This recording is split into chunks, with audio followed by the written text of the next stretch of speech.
Hey everyone, look who's back. Welcome back to the broadcast. It's been a bit of a time skip since our last uploaded episode, but guess what? We're back in full swing again. It's a brand new year, brand new me, and we're ready to do this. Uh, we've got a lot of stuff ahead of us, and I'm very excited to continue. I had to put things off for a bit because of a few work issues I was going through, a few family issues as well. But now that we're back on track and we are ready to go, and we're ready to kick off 2021 and make it a year of years, if we can do that.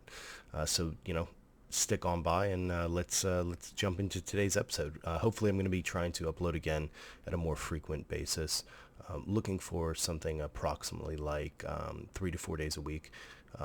Monday through Friday would be ideal for me, but who knows what will happen. But whatever it is, whatever I stick to, I'm going to make sure that I stick to it this year, and that's kind of one of my things that I'm going to try to be doing for 2021, right?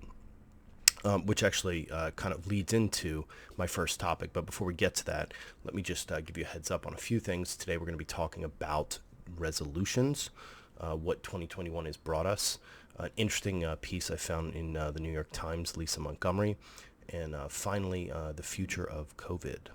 So sit back, relax, put on a nice drive into your commute or a nice, whatever you're doing to work from home.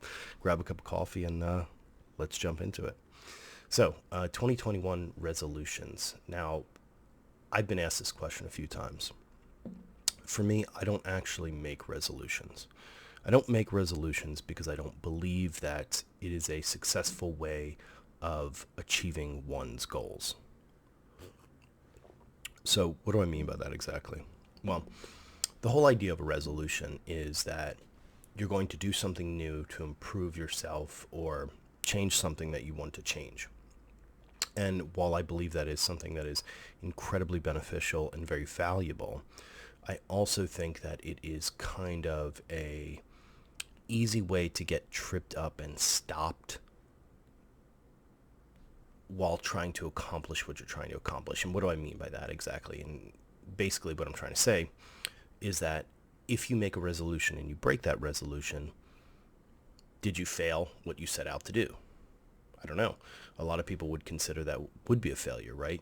But again, this is why I don't make resolutions, because to me, it's not an ultimate did you, fall off track of what your goal you set, but more so are you continuously making progress in the direction that you're trying to move towards so that you can continue to be successful in achieving your goals and achieving what you set out to do, things like that, right? So the reason I personally don't make resolutions is because when I set my mind to do something, I go out and do it. Does that mean I don't fail? No, I fail all the time. I fail all the time, which is why I have a lot of leniency with people that I meet and people I don't know and things like that, because I know that myself, I don't always accomplish what I set out to do. But and exactly what I mean is, like, sometimes I'll fall off track of what my goals are. Sometimes I will slip up a little bit, but you have to allow for that. We're only human, we're not perfect. We're not infallible creatures. We have areas that each of us struggles to be successful in. And again, it's the way to win and to beat that is just, at the end of the day, do you have more wins than losses? Do you keep getting back up after you fail? And so that's kind of my persona. That's my perspective. That's what I try to do. And I found that to be much more successful to me. I used to set resolutions every year. Every year I'd set one or two resolutions. And I changed about 5, 6, 7 years ago, something like that. And I stopped doing that because it was just not successful. I would basically never meet them.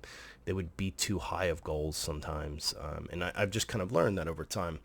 Probably the best thing is to set more achievable goals, set smaller goals that are in step, in progress of a bigger goal, right? You want to, if you're going to break down a mountain, you don't, if you're going to move a mountain, if you will, you don't like pull the mountain. You start hacking off little pieces of it and then taking those to whatever location you want to go. And that's how you'll actually get something that seems impossible done. You break down big problems, big complex things into smaller bits that are easily digestible, easily achieved, easily celebrated. And that's another important part to it as well, is once you achieve something small in pursuit of a larger goal, I personally believe it's important to celebrate those things. A lot of people would disagree, but I think that's very important.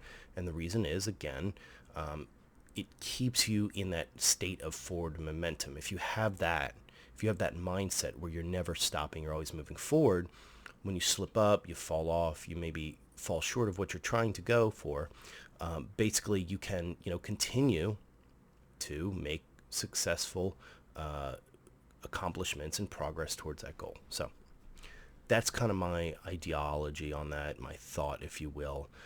I would love to hear from folks that make resolutions what their idea is on them. I have my own perspective, but it's important to hear others' perspectives as well, because that helps inform you and it helps check your own belief set. It helps you rationalize if what you're saying is actually what you believe, and that's another conversation entirely, which I think that's a good topic for tomorrow, the rationalization of one's understanding of reality and the ability to agree with their own psyche, something like that. But I think I'm actually going to go into that tomorrow. I love this topic. It's really cool, but I digress. The point is, bring in other opinions. If you're someone who's made resolutions in the past, perhaps, try the way I'm thinking about. If you're someone who thinks things like I do or has a similar mindset, if it works for you, it's good. If not, maybe try making a resolution. Maybe that's a successful way. Who knows? At the end of the day, ultimately, you want to use the strategy that's most effective for you, that's most effective to achieving your goals, because if you're not achieving your goals, you're not really going anywhere, you're not doing anything, and it's not about, did you fail again? It's about, are you continuing to make progress in the right direction?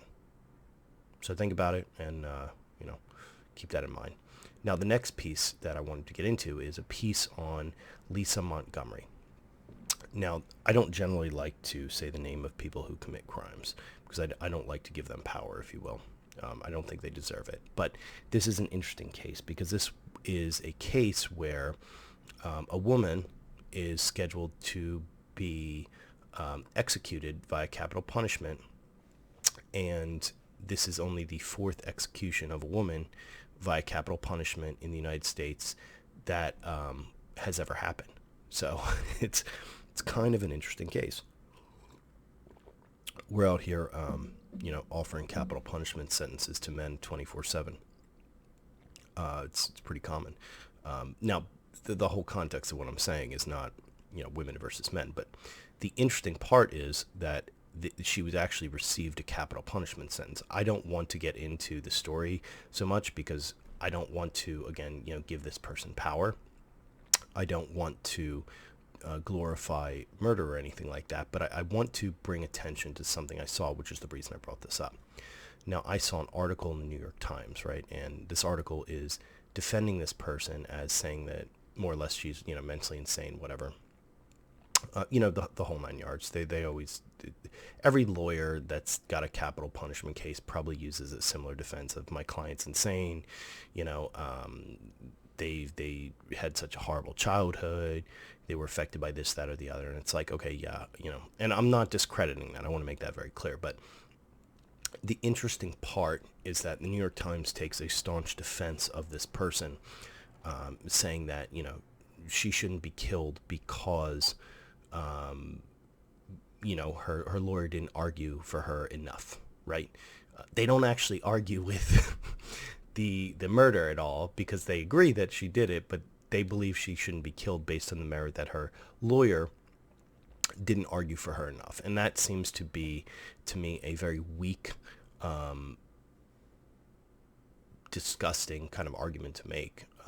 Now there is merit to that, right? I don't want to discredit that. I think in this country it's important that we have trial by jury. We have, if selected, and I think it's important that everyone deserves a right to a lawyer and to someone who understands the law, which is part of our Constitution. But the reason I'm bringing this up, the reason I'm getting to this whole thing, is because for me, I am someone who does not believe in the death penalty, right? And so for the New York Times to argue this person shouldn't be killed for this, that, or the other is just a weak argument, because they should just come out and say the death penalty in general is something that, it needs to go away, right? Instead of just arguing for her and trying to create a case where you have a journal outlet that perhaps could be providing some, clarity or some interesting thought pieces on perhaps how law is disproportionately carry out on different people. Instead, they argue in staunch defense of her, and I find that so not good. And the reason, again, is because twofold actually. A is, I personally believe the death penalty is wrong. So why not just argue the death penalty is wrong, she shouldn't be killed? Not that some extraneous information is the reason she shouldn't be killed. It's like, no, she did a bad thing, but I personally believe no one's beyond redemption. So that's the first point. So maybe just argue that the death penalty is something that should go away. And I would encourage everyone to think about this hardly, because it's taken me my entire life to come to this decision, but I truly believe that. And the second piece to this, right, is that not only is the death penalty something that needs to go away, but the fact that in this country the bigger issue is around how the way we litigate cases is different based on who you are. And a lot of this at least I believe comes down to shittier lawyers, lawyers that either don't know the law or don't care enough about their clients. But, a lot of it also does come down to the person. The court treats people differently. It doesn't matter which way you look at it. The sentencing of black people in the United States is much harsher than of other races. The sentencing of women in the United States is much more lenient than other sexes. Those are two facts.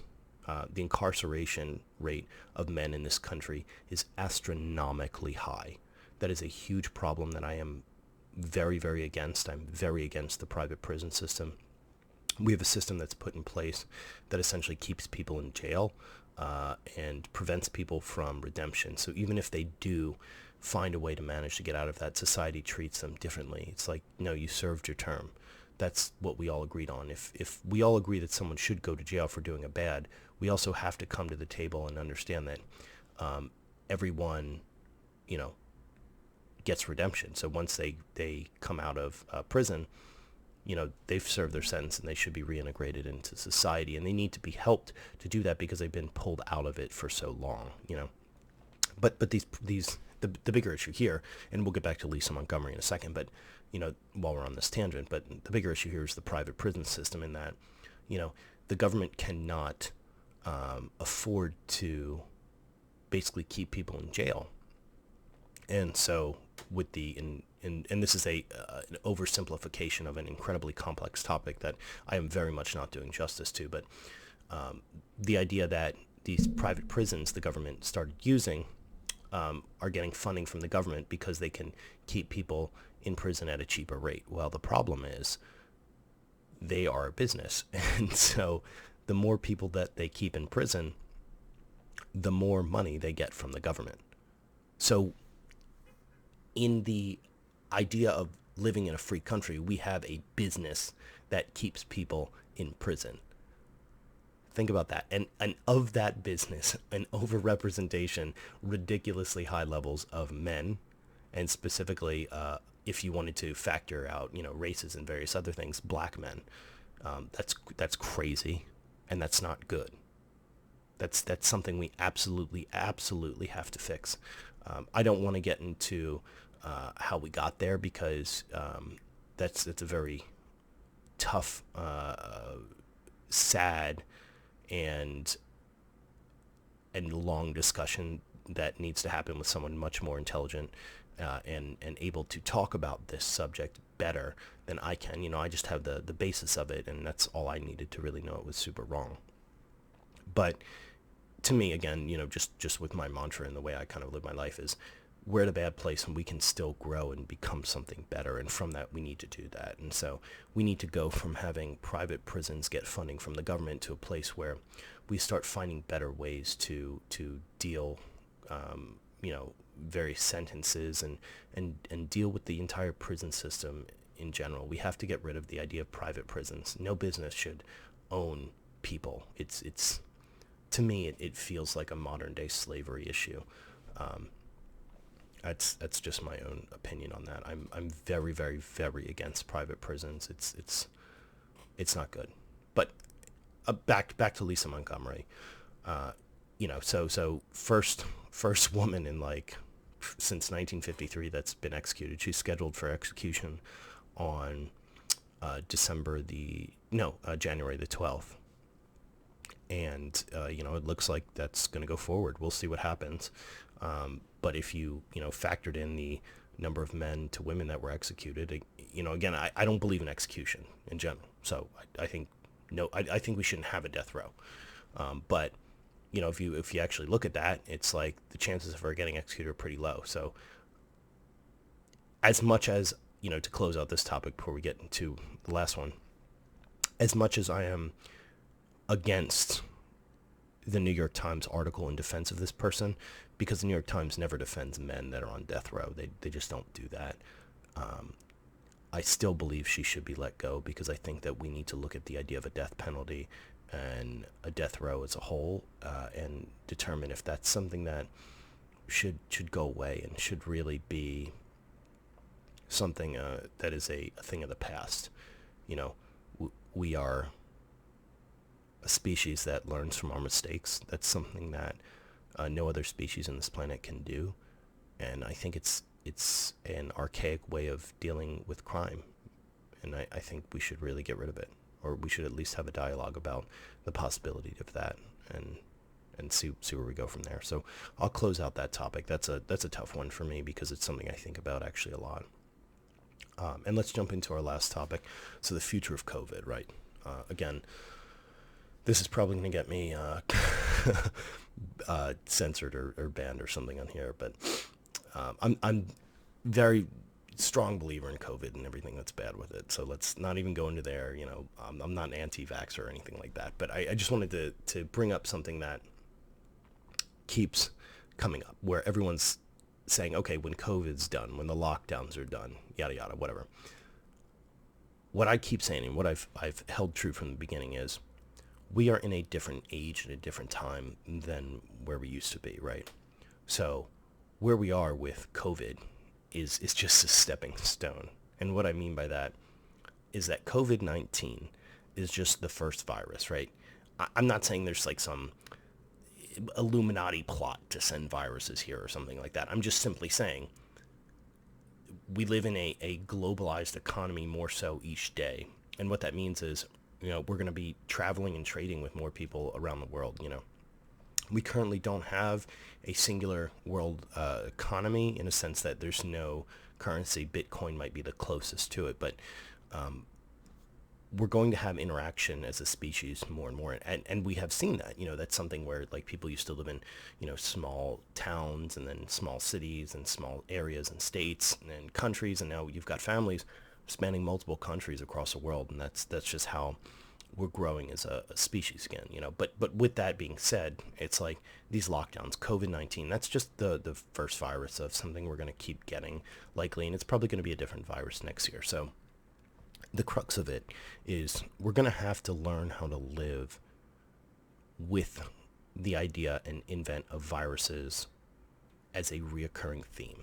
And if that sounds crazy to you, pause and think for a second, because countries like China have already started doing that. Like if you go to a lot of the Asian countries and you take a look, everyone wears a mask already, and they've been doing that for decades now. Because of this, they've been preparing. Okay, so now as a world, we've kind of gotten a taste of what that's like. So we're going to have to keep doing this, right? So the idea of a mask is probably going to be constant for the rest of the rest of our lives. That is my personal belief. In addition to that, I also believe that businesses are going to have to learn how to keep things more sanitary, keep things less transmissible and virus prone than they have been before. We're going to have to see work from businesses basically take these virus stopping measures that they've never had to do before. And that's not something that's going to go away. So if everyone keeps looking to the over the hill moment of, okay, COVID's almost done, let's get everything finished and let's get ready to party again. That's not going to be the case. There's some states that are currently talking. They might just stay in the current state they're in forever, which is kind of crazy to me. But that's their state. They deserve the right to do that. And I'm not saying that's a bad approach. What I'm saying is we need to look at things and figure out what's the best way to continue on as we're doing, because this is the new normal. There is not going to be a time where we're going to go back to this place where we were before masks, before COVID. We are now working differently, primarily working remotely. For those that have service industry jobs or jobs that require you to be in person, you're taking much more precautions that you've ever done before. And we're, having interactions differently, more virtual interactions. We are, limiting the amount of gatherings between people. We're doing things differently completely, and that's not going to go away. So if you're one of the over-the-hill people, just know that, it would be my recommendation to get used to this current state of affairs that we're in. One of the good things that's come of it so far is since the last time I actually uploaded, we currently have a COVID vaccine. And we didn't have that before. I encourage everyone to consider taking it, determine if it's right for you, and, depends on who probably needs it first. I'm a younger guy. I'm very healthy.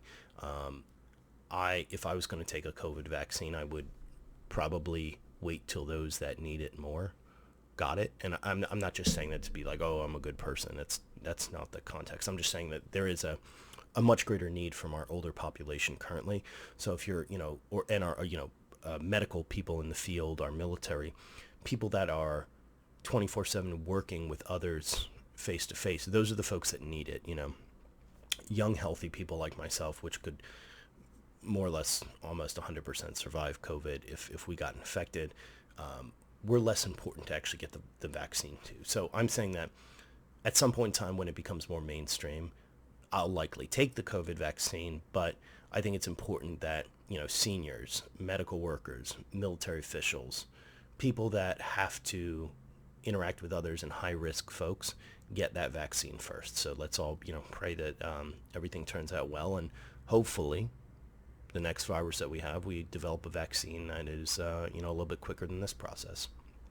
I will say, though, that the rate at which we developed this vaccine was much faster than I've seen a lot of others, and I think that's a good thing. It's good to combat these world-spread viruses in a better, more efficient way than we've ever been able to do before. So hopefully we continue that as well. And with that, I will end our 2021 New Year's brand new year episode of the Broadcast. Stay tuned. We're going to be doing this much more frequently. I'm very excited to be back. I miss you guys. I miss doing this, and we've got a lot of stuff to talk about. I'm going to find a way to, start getting topics together or something, or a list of things that I can talk about, and have you guys make recommendations or add to it, and maybe I'll, dive a little bit deeper into them based on what you guys want, which would be really cool as well. Otherwise, we'll just be shooting from the hip and talking whatever's on my mind. But Happy New Year, everyone. Merry Christmas, and I love you all, and I will catch you tomorrow. Peace.